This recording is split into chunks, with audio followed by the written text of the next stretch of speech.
Welcome back. In this section, we are going to learn about various types of epithelium and see what they look like and what they would be used for. So let's get started with the simplest of all of them, what is called simple squamous epithelium. And in this type, we have one layer of flat cells. So we have those cells that look like a fried egg from the side. And when you look at them from above, that's what they look like, a fried egg next to a fried egg next to a fried egg. And you have this little oval bulging nucleus. Looking at this in tissue, on the left, we have lung, and you can see how thin it is. And then we just have airspace. And so gases don't have very far to diffuse at all. On the right in green is highlighted as simple squamous epithelium in the kidney. And you can see the space right next to it.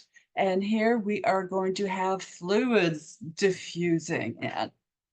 So simple squamous epithelium is the epithelium we want when we want things to diffuse or to filter. And like I said, it's going to be the thinnest of all epithelium. So the filtering and diffusion is going to happen the fastest.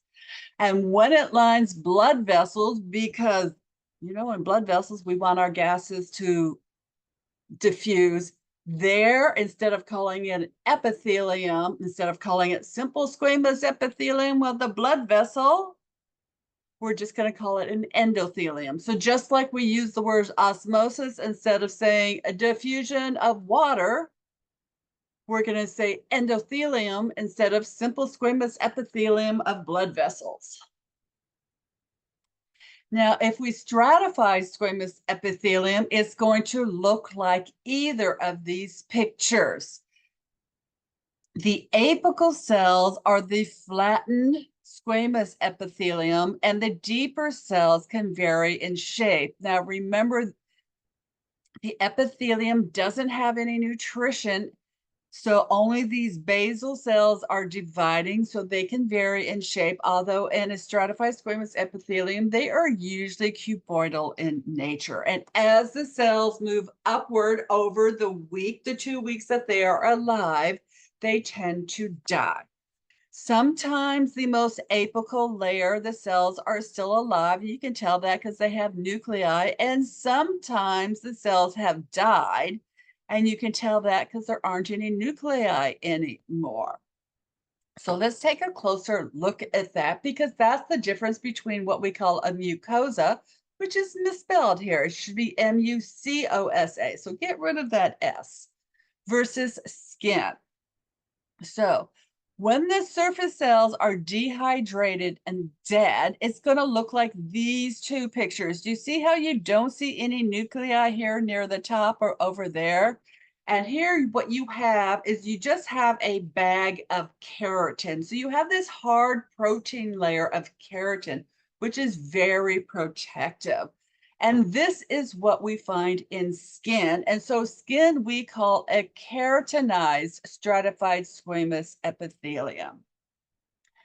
And that is in contrast to this picture, where if you look closely, you can see nuclei all the way up to the apical layer, the uppermost layer. There is no surface layer of dead cells. And this is a mucosa. Now here I have spelled the word mucosa correctly. And this is not keratinized. So we call this non-keratinized stratified squamous epithelium.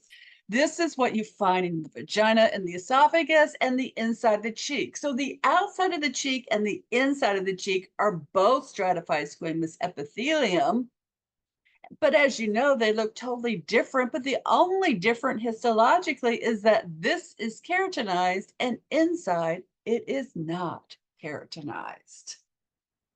So keratin makes a huge difference in appearance. All right. So now we're done with both simple and stratified squamous. Let's move on to cuboidal. Simple cuboidal, we have one layer of cube-shaped cells, and realize the cube-shaped cells can be squished together if you have a duct where they're going to be a little bit tapered so that they can fit. We're going to have a round nucleus in the center of the cell.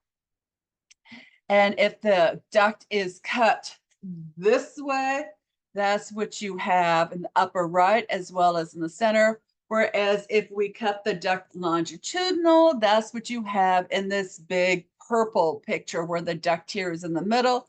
And then there's another duct here at the bottom. And so simple cuboidal epithelium is often found where we are going to have ducts and glands and tubules in our kidneys where we're secreting and absorbing substances. And in all of these pictures, it's very easy to find the basement membrane. So before you move on, freeze it for a second and find the basement membrane in every single one of these pictures. All right, moving on to stratified cuboidal epithelium. We're going to have two or more layers, but only the top layer needs to be square or rounded square cells, the apical layers. And once again, the central nucleus is going to be round. Here's an example of histology. Here are two more. Classically, these are found in our reproductive organs in the ovary and the testes, and they're also found in our sweat glands. And they're going to do the same things as the simple cuboidal epithelium did in that secreting and absorbing. So now we're done with cuboidal. Let's move on to columnar. Simple columnar epithelium is one layer of rectangular cells. As you recall, we could have a round nucleus or we could have an oval nucleus. It's going to be in the bottom half, the deeper half of the cell, between the middle and the base of the cell. Once again, we're going to be absorbing or secreting. So I put two different photomicrographs, one which shows columnar cells with a round nucleus near the bottom of the cell, and one which shows columnar cells with an oval nucleus, which is more towards the middle of the cell. Recall that these cells can have microvilli or they can have cilia, and they often contain goblet cells. And we see these in our digestive tract, our respiratory tract, and our reproductive tract. We've got a lot of simple columnar epithelium in our body. Stratified columnar epithelium is not as common. The apical layer, remember, is what it's named for. So the apical layer is always going to be rectangular layer. The deeper layer is not usually columnar. I did put in a cartoon drawing showing that it was columnar, but usually it's not columnar. Usually it's going to be a more cuboidal layer. And this we're going to have in areas that are absorbing and secreting. Some locations are going to have cilia. Do you see this one here with cilia? But these really isn't common, and so I probably won't be mentioning this in this course. All right, and then that brings us to pseudostratified columnar epithelium, where remember only the tallest cell reach the apical surface. This is one where at first glance you think it's stratified, and then when you look closer, you can see that it's actually not.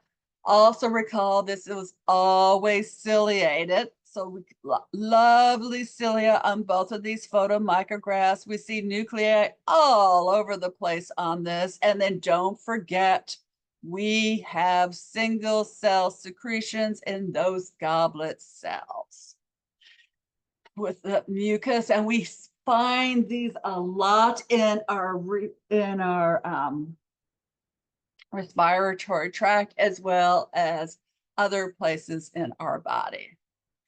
And then something we haven't talked about yet, which I call the great student fake out, because students want to call it everything but what it is, and that is transitional epithelium. It's called transitional epithelium because it can change the way it looks depending on whether or not it is stretched. This is found in your urinary bladder. So if you think about your bladder, when you go to the bathroom and you empty your bladder, it is small. And then overnight for 8 hours when you're sleeping, the bladder is getting filled up. And so the epithelium is getting stretched. And we don't want the cells to rip off from each other. So the cells themselves have to be stretched out. And so the cells are going to change how they look depending on the stretched state. So these cells can look like a stratified cuboidal or a stratified columnar, but here's your clue. Look at these apical cells. Even look at the cartoon drawing. So at first glance, you might think this is a stratified cuboidal, but let me bring up from the other slide what a stratified cuboidal really looks like. In that stratified cuboidal, the cuboidal cells on the top look like the cuboidal cells on the bottom. And for every cuboidal cell on the bottom, you got a cuboidal cell on the top. But when you look here at transitional, do you notice that the cuboidal cells on the top overlap multiple cells below? Do you see that they're much wider than the cells below? So we call these umbrella cells. And as this transitional epithelium stretches, as the bladder fills up, they're going to stretch even more and more. Okay, and so then drew it in as a little umbrella. But do you see all these little U's? Do you see here how it's covering 4 or 5 cells? They are umbrella cells. The apical cell layer flattens to a more squamous shape, but this is not a stratified squamous epithelium. Okay, here it looks very cuboidal, but it's not, because here, when you look at these cells right below, you're kind of going, yeah, no, it's covering multiple of those cells. So it's not stratified squamous. It's not a stratified cuboidal. It's kind of a weird thing. I don't know what it is, which should be your clue. Oh, it's transitional. All right. And with that, we are done with the different type of epithelium, and come back because we need to talk about how these cells are being held together. Because remember, epithelium is cell next to cell next to cell, so they need to be held together. So I need to go over that with you. See you soon.